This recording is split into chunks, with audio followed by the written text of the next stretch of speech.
சொல்லுங்க. தர்ஷனோட அம்மாங்களா? ஆமா சொல்லுங்க. அவரு நம்ம கடைக்கு ஐஸ் வாங்க வருவாருங்க. சரி. இப்ப என்னன்னாங்க, ஒரு பொம்பளை புள்ளியோட பேசிக்கிட்டு இருப்பாரு. அவங்க வீட்டுல வந்து என்ன வயதாக சத்தம் போடுதாக. நீங்க எங்க இருந்து பேசுறீங்க? நீங்க எங்க இருந்து பேசுறீங்க? நான் உங்ககிட்ட கேட்க வேண்டியதுல நீங்க என்ன என்கிட்ட கேட்டுட்டு இருக்கீங்க? ஹலோ, நீங்க போன் பேசுறீங்க. நீங்க மான் பேசுறீங்களா? நீங்களும் போன் தானே பேசுறீங்க?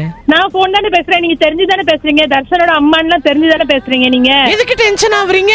ரெண்டு பேரும் வெண்ணிலா ஐஸ்கிரீம் மாத்தி மாத்தி ஊட்டுறாங்க, சாப்பிட்டுக்கிறாங்க. அவங்க பெத்தவங்க வந்து என்கிட்ட போட்டு என் கடையை வந்து இது பண்ணிட்டு இருக்காங்க. அப்படியா? அப்படி கடையை இழுத்து மூடிட்டு செத்துரு. என்ன தெரியும் இப்படி பேசுறீங்க? பொம்பளையா நீங்களா? உள்ள இழுத்து வச்சு தர்ஷனோட அம்மா எவன்னு தெரியாம பேசிட்டு இருக்கியோ? திருச்செந்தூர் மகளிர் ஸ்டேஷன் வந்து கேட்டு பாரு தர்ஷனோட அம்மா யாருன்னு. எஸ்ஐயா நீங்க? ஆமா. உங்க பையனை மாட்டி விடுறதுக்கு நல்லா வழி பண்ணிருக்காங்க மேடம். வழி பண்ணிருக்கா? முட்டிக்கு முட்டி தட்டிடுவோமா? SI madam திருச்செந்தூருங்களா? ஆக்சுவலா நான் எஸ்ஐயே கிடையாது சார்.